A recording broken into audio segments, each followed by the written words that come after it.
लोगों को सरकारी दफ्तर में अपनी फाइल का 1 बरस पूरा होने पर बादाम चढ़ाना शुरू कर देना चाहिए और जो रिवाज धार्मिक स्थानों पर हर हफ्ते या हर महीने का रहता है।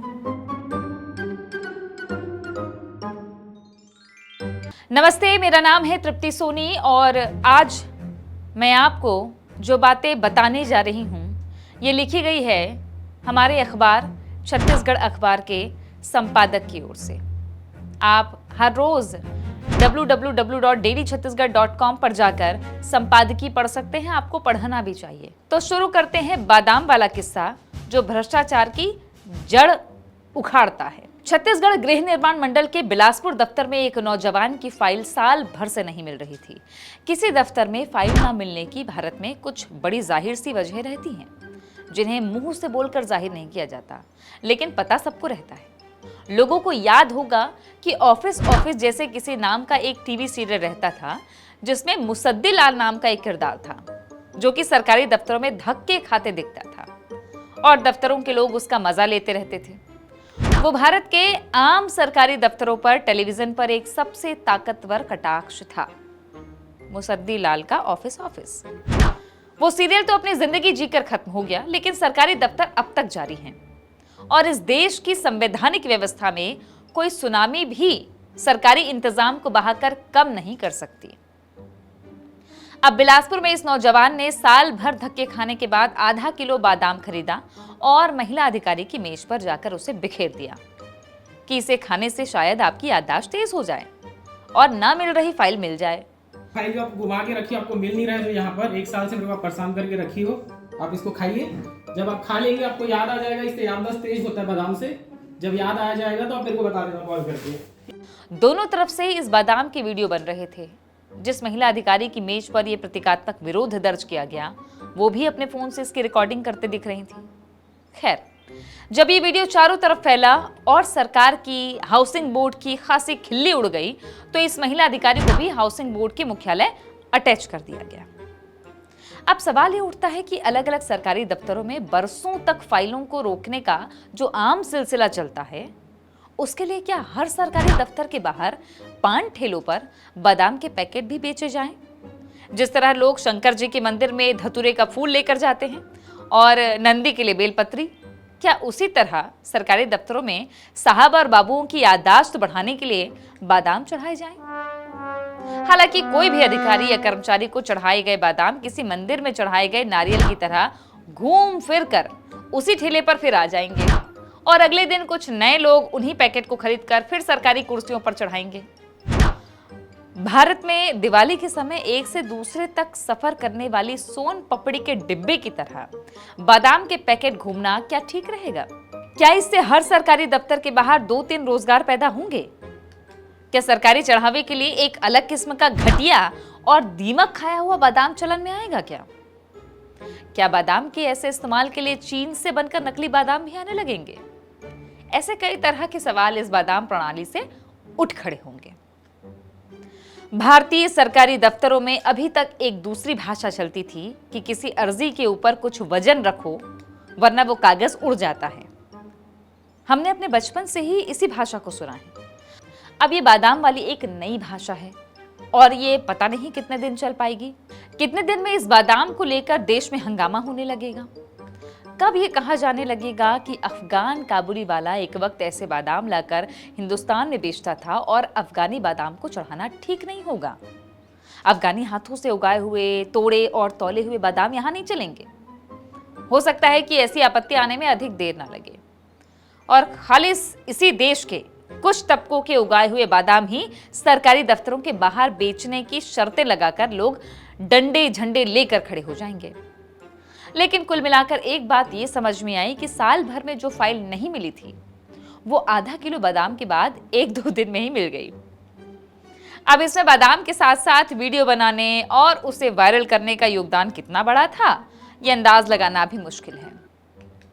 फिर भी मोबाइल कैमरों से आज लोकतंत्र इतना तो आ गया है कि एक मुसद्दी लाल भी 2 दिनों में किसी का ट्रांसफर करवा पाया और उससे भी बड़ी बात कि अपनी गुमी हुई फाइल को ढूंढवा कर इंसाफ पाने की तरफ एक कदम बढ़ा पाया।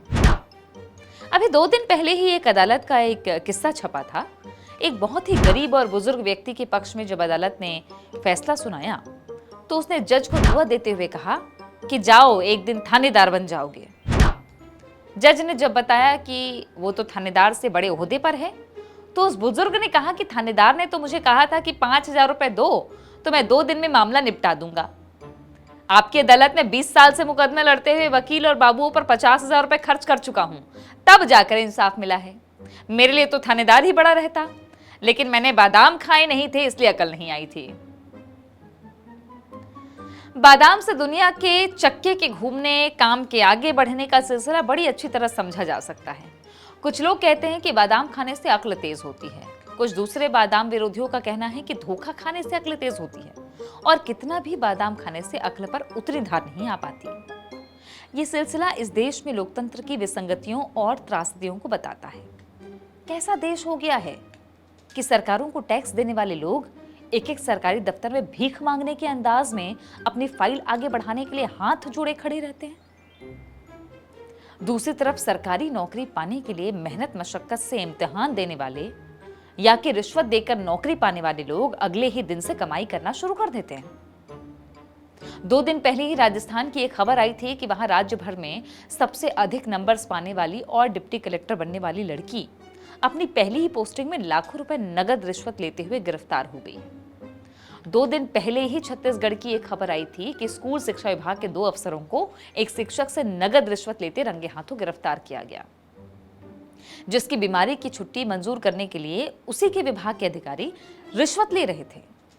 देश में किसी भी दूसरी भावना के मुकाबले, किसी भी दूसरे भाईचारे या बहनचारे के मुकाबले रिश्वत का रिश्ता सबसे मजबूत होता है।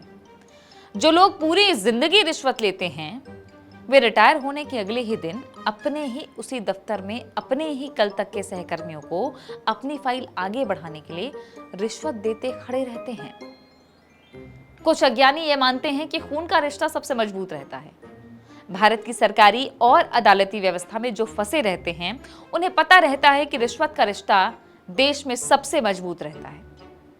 कई ऐसे अदालती किस्से हवा में तैरते रहते हैं कि किसी जज या मजिस्ट्रेट के बाबू वादी प्रतिवादी दोनों से मोल भाव करते रहते हैं कि उनमें से अधिक रिश्वत कौन दे सकेंगे, जिसके पक्ष में फैसला दिया जा सके। हमें छत्तीसगढ़ की राजधानी रायपुर के एक जज की याद है जो जब कोई फैसला लिखते थे उस तारीख के ठीक पहले अदालत के ठीक सामने के स्टेट बैंक के अपने सैलरी अकाउंट में उसका भुगतान जमा कर देते थे। जितने फैसले उतनी बार नगद रकम जमा। ये मामला पूरा दस्तावेजी मामला था। हालांकि ऐसे कई मामलों के पकड़ में आने के बाद भी अब हाईकोर्ट के बड़े बड़े जज भी अपने बंगलों में बोरियों में भरकर नोट रखते हैं। बड़े बड़े आईएएस अफसर इसी शहर की अदालत के बगल में और हमारे इस दफ्तर से आधा किलोमीटर ही दूर जेल में बंद हैं, जिन्होंने अपनी तनख्वाह से कई गुना अधिक जमीन जायदाद खरीद ली थी। इन सबको भी समय रहते किसी ने बादाम नहीं खिलाया, वरना उन्हें देश के कानून की थोड़ी सी याद आ गई रहती। ये कथा अनंत है। जब तक दुनिया के नक्शे पर भारत रहेगा तब तक यहाँ भ्रष्टाचार बना रहेगा। रिश्वतखोरी एक ऐसी करेंसी रहेगी जिसे कोई भी नोटबंदी खत्म नहीं कर सकेगी। ऐसे में बादाम उम्मीद की एक किरण बनकर आया है। लोगों को सरकारी दफ्तर में अपनी फाइल का 1 बरस पूरा होने पर बादाम चढ़ाना शुरू कर देना चाहिए और जो रिवाज धार्मिक स्थानों पर हर हफ्ते या हर महीने का रहता है उसके मुताबिक अपनी फाइल की मासिक बरसी बनाने के लिए पत्तल पर बादाम लेकर बाबू या साहब के पास जाना चाहिए, क्योंकि बरसी पर कुछ ना कुछ तो खिलाया जाता है। अब शहरों में कौए तो रह नहीं गए हैं। आप कितना सहमत हैं मेरी इस बात से? और ये सिर्फ मेरी बात नहीं है, आप कितना सहमत हैं ये बोले हुए से? आप कितना सहमत हैं छत्तीसगढ़ अखबार के इस संपादकीय से जो मैंने आपको पढ़कर सुनाई है? आप कमेंट में अपनी राय रखिए, लिख दीजिए कि कैसे ये मुसद्दी लाल वाला खेल चलता है। आप कमेंट में अपनी राय लिखिए और बताइए ज़रूर कि आप क्या सोचते हैं सरकारी दफ्तरों के भीतर के करप्शन के बारे में।